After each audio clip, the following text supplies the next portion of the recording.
Welcome, everyone, to this briefing brought to you by the Israel Defense and Security Forum, IDSF. In Hebrew, our name is Abitchonistim.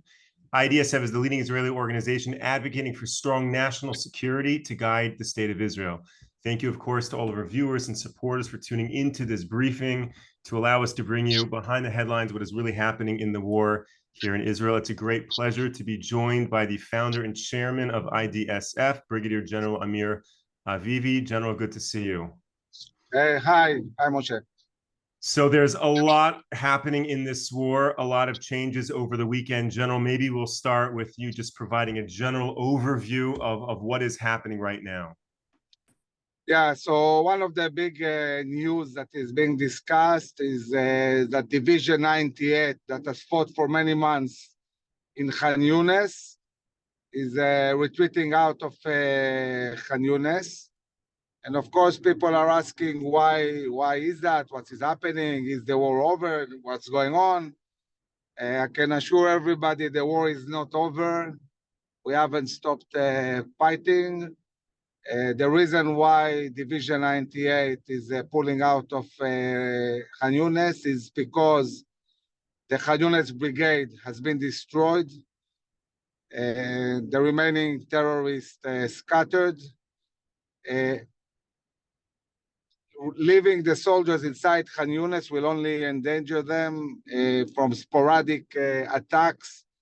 We don't have any specific targets that we need to attack in Khan Yunis, so we're pulling out the division and they're going to change mode of operandi, meaning from attack to raids.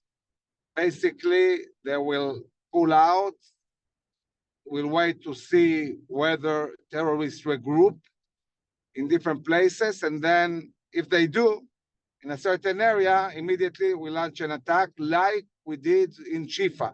This is exactly what happened in the northern part of Gaza. We finished the attack, we destroyed the battalions and the brigade, we pulled the forces out, we waited for the terrorists to regroup in a certain area. They did so in Shifa, and then we went in, surrounded them, killed 200 terrorists and apprehended 500.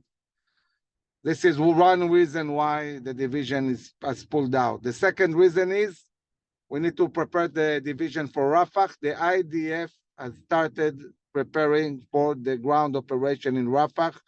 The forces already got their missions. We know which units are going where. They are training, getting ready. They have a timetable.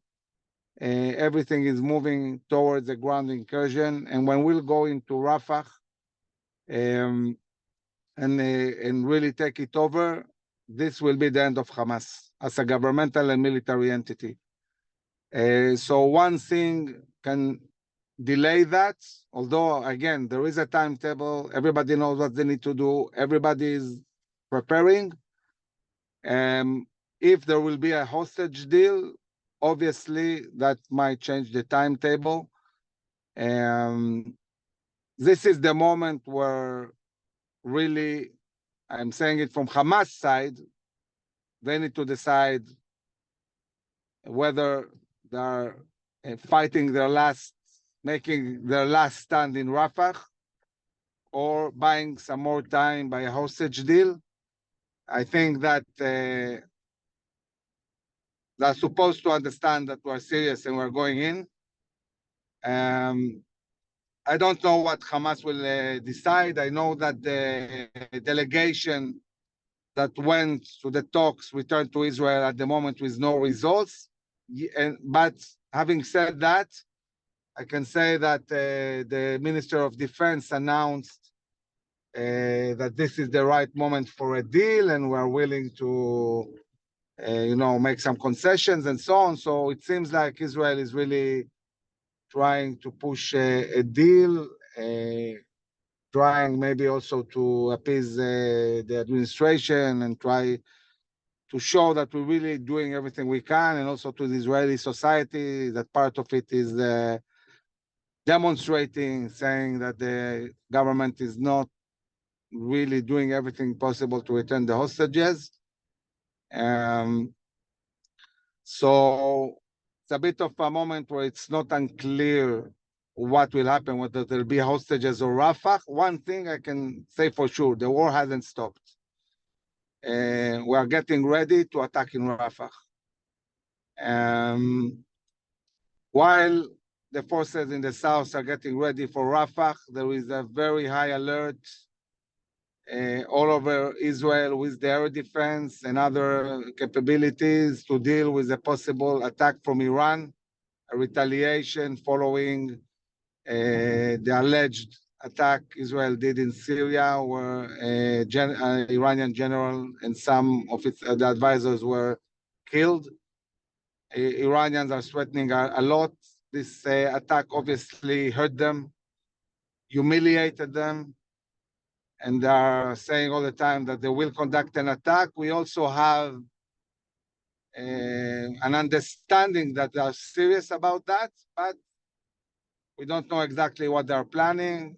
And the IDF is getting ready in every way possible to deal with this. In Israel, the first 2 days, there was a bit of people were a bit hysterical. What will happen? What will they do? But at the moment, are just waiting to see what will happen. While this is going on, the units that are not in Gaza and are not preparing for Rafah are all preparing for Lebanon. There is massive training for the north. There are also talks on the government level about with the US about possible peace with Saudi Arabia and trying to move towards normalization. This is something the administration wants a lot before the elections. So it's something that we need to see how connected it is to Rafah and when Israel will go into Rafah. We saw a very big attempt of Iran to push weapons into Judea and Samaria. The IDF captured huge amount of weapons, very sophisticated, that were intended for the terror organizations in Judea and Samaria. So we see Iran also very active there. And we see also attempts to mobilize Israeli Arabs. We had a few terror attacks that were initiated by Israeli Arabs or Bedouins. So there is also a high alert inside Israel. I'm in close contact with the Prime Minister and the Minister of Defense. We're having discussions about these issues, trying to advise the best we can the leadership of Israel about what's the right thing to do. Moshe, I'm happy to answer questions. General, thank you for sharing all of that. I think the first question is if we could just clarify on the Division 98 being removed from Gaza. We've been speaking for a long time about the need for an increase and a heavy display of troops in Gaza in order to get the job done. And now suddenly there's only one division left. So can you just explain that in more detail? How is removing troops from Gaza operationally what is necessary in order to complete the mission in destroying Rafah? So when you conduct an attack, at a certain point of the attack, it really gets to a point where the attack is not effective anymore in the areas you attacked. At this stage, the best thing to do is to pull out, regroup, organize the forces, and initiate the attack again. So basically, this is what the IDF is doing. It's not that they took the 98 Division out of Gaza and that's it, they went away. No, they're on the Gazan border and they will operate inside Gaza all the time, doing raids. But Division 98 and 162, this is the two main divisions in the south at the moment. they are getting organized for the next step, and the next step is Rafah, and the next step is destroying the remaining battalion in the central camps. In the central camps, we destroyed 3 out of 4 battalions. We have 1 battalion left. We have the brigade of Rafah, and because the whole leadership of Hamas retreated into Rafah, the hostages, most of them are in Rafah. All the capability they have, they brought to Rafah. This is the decisive battle, and this decisive battle, before you go in, we need to organize the forces. We need to equip them.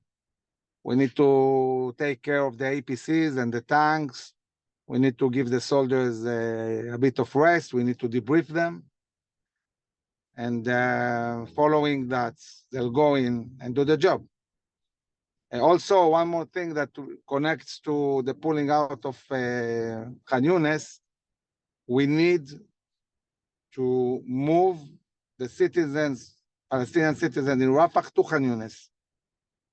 So we're evacuating Khan Yunis to enable the people to go to Khan Yunis. So when we go into Rafah, we don't need so many citizens. This is part of also the requirement of the US, who want to make sure that the minimum citizens collateral damage in this operation. So when they said that we need to move them north to Khan Yunis, of course, it's going to be done in a controlled way.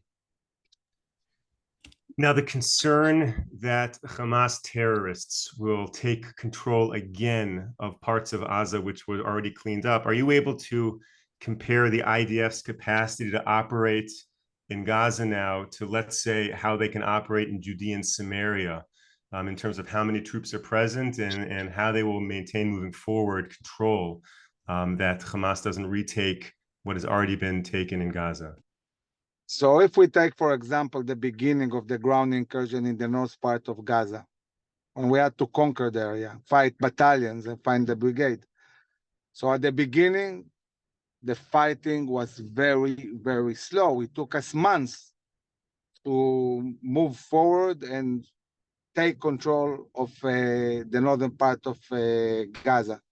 Now, when we understood that there are hundreds of terrorists inside the hospital, it took us 10 minutes to cross all of the north of Gaza and take control of the Shifa hospital, surround it in no time. So this is control. This is what it means when the IDF says we are controlling the area. The ability of the IDF to move from place to place in no time and attack a certain place where we have very accurate intelligence that there are terrorists that have regrouped in this area. We need to, at this stage, they scattered. We don't have targets and we don't have intelligence. When we pull out, they will start regrouping, then we'll get intelligence again, and then we can attack them again. It's a process. Now, the timing of this transition in Gaza is very suspect in terms of people believing that it's a result of US pressure. Are you able to comment what you think about the connection between pressure from the US and these changes in Gaza? Well, I think that definitely it's a factor. I mean, always international pressure, especially from the US, and especially when we are in the need of munitions and assistance and having an umbrella in the UN Council. Of course, it's a factor that the Israeli government is taking in account. So on one hand, we're not going to stop the war and we're not going to lose. We are going to destroy Hamas. On the other hand, timetable, how much we really put our minds into the humanitarian aid without international pressure. Maybe humanitarian aid for Israel was not an issue. Not to the extent that we're dealing with this now.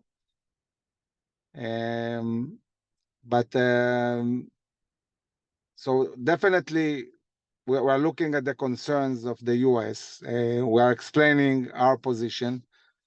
But one thing Israel cannot play around with, this is the security. The lives of our soldiers, of our hostages, and of the people of the country.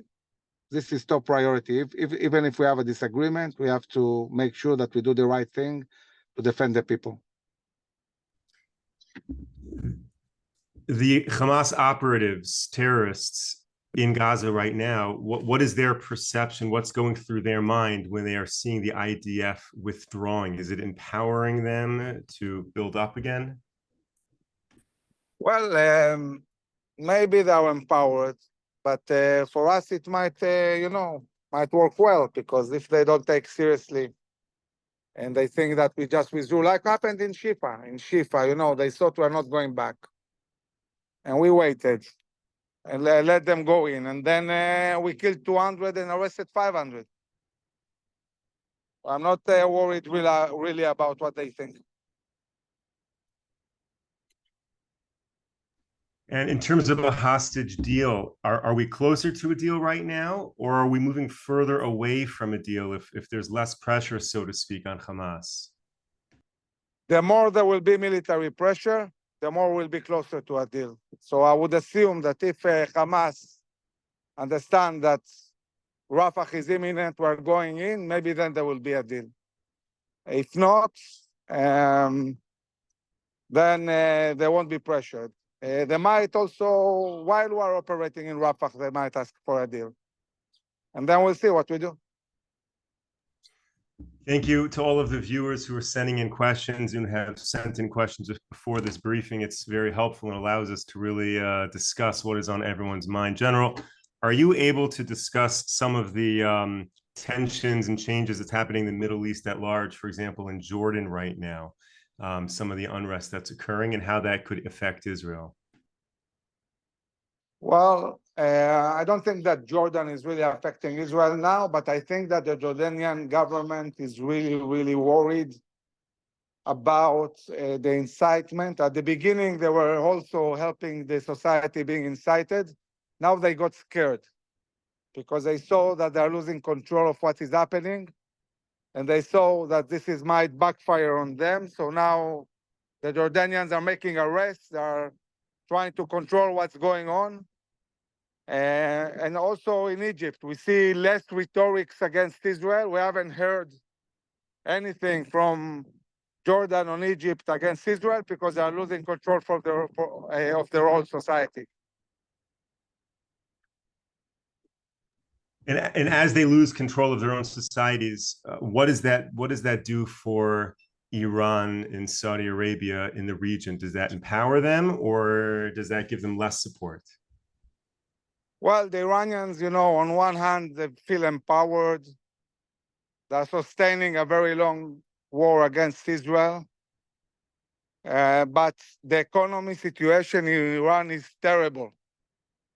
And there are many, many people in Iran that are really attacking the Iranian government, saying that, instead of investing in Iran, they're investing in their fight against Israel. Also, the Iranians are being humiliated because we are all the time attacking their assets and killing people who are major people in Iran. So it's complicated, and I think that the Iranians are in a big dilemma if attack or not, because if they attack us from Iran, and this will give us the excuse to attack their nuclear sites, and they might pay a heavy price for this attack. Now, after the airstrike in Syria, would you have expected Iran to retaliate sooner? And the fact that they have not done anything, is that a weakness that they don't have the capacity to do it? Or is this just part of the long game of Iran to take their time and decide how to react? Iran always takes its time. It's part of the strategy. It's not easy to decide what to do exactly and when, and they're being very careful. And, we are monitoring very closely. We have very good intelligence on Iran. And they know that. They know that we know almost everything they do. So we'll see what happens. General, thank you for giving all these answers. I'm going through the questions right now. There's really a very, very wide range of questions, but I guess we'll look at this issue of the post-war Gaza, meaning how far away are we potentially from the day after scenarios and really needing to have clarity on what will happen in Gaza, or are we still months to a year away from cleaning up Rafah, finishing off the job, and then even contemplating the day after scenarios? The day after in Gaza is the day after Hamas. There is no day after before Hamas is gone. So we need to finish with Rafah. It will take time. We need to destroy the remaining forces in the central camps. And then we can talk about the day after. And there is not one day after. It's a process. To build an alternative leadership in Gaza, to de-radicalize them, to really see how we build local maybe leaderships. It will take time. It's not something that will happen fast. And also, I think that the moment that we destroy Hamas, the whole focus will be on Lebanon. And maybe we will have a war that is much bigger than Hamas. It's very hard to think about how we can avoid a war in Lebanon. So I'm not sure how much attention we'll give to Gaza when we'll have a war in Lebanon. And would you say a lot of the emphasis right now in the IDF is preparing for Lebanon? That's the main focus now? So there is a lot of preparations. We would like to see, a diplomatic solution that the world will pressure Hezbollah to retreat from South Lebanon. But for this, we need to win in Rafah, and for this, we need to have American leadership and willingness to put real power and threaten Iran and Hezbollah in order to push them north of the Litani. And at the moment, we don't see this leadership. And without it, we are destined to fight a big war. So in the area of public diplomacy and the U.S. diplomacy, is there anything that can be expected, or is Israel on its own in terms of navigating the politics of Lebanon right now? Well, I think that it's a common interest not to really have a full-scale war. But the question is, how do you really materialize this? How you make the U.S. really understand that they need to be strong to build a coalition? It's unclear because now the U.S. is going to elections, and I think the feeling is, just leave us alone. We want everything quiet. They want to forget that there is a Middle East and there is a problem and focus on the elections. But what can we do? The Middle East is not going anywhere. The Russians are here, the Chinese are here, all the radical Sunnis are here, and also all the radical Shias are here. And we have to deal with this. This is the reality.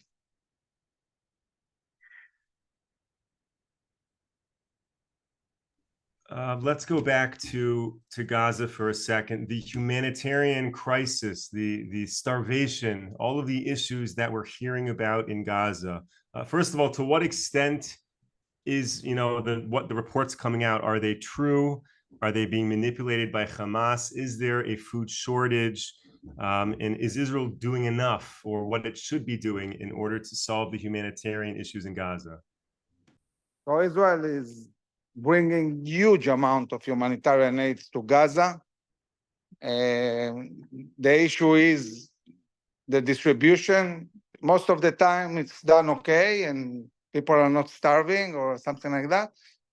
But on occasions, Hamas steals the food and then it's not distributed the way that everybody gets what they need. So this is mainly the problem. And anyway, Israel really is trying to bring all the humanitarian aid it needs in any way possible. Thank you, General, for sharing all of this. We'll end off with one final question, which is the state of Israeli society.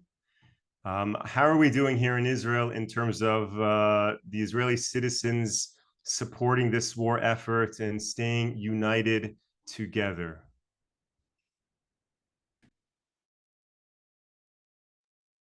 I think that most of the society is united. I think that the problem is that we have a certain group that really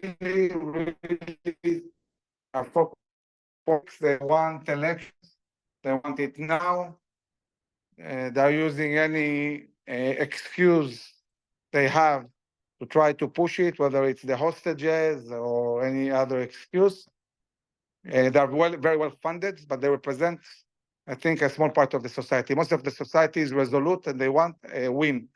What makes it hard for the society is not seeing the IDF pushing strong all the time. They want to see a decisive win fast. This is what I want to see. I think that when people will see the IDF going into Rafah, this will make everybody very happy. Brigadier General Amir Avivi, thank you so much for sharing all of this with us. Thank you to all of our viewers and supporters for tuning into this briefing. We will be back with you tomorrow, 10 a.m. Eastern Time, 5 p.m. here in Israel. Until then, stay safe, stay strong. Take care, everyone.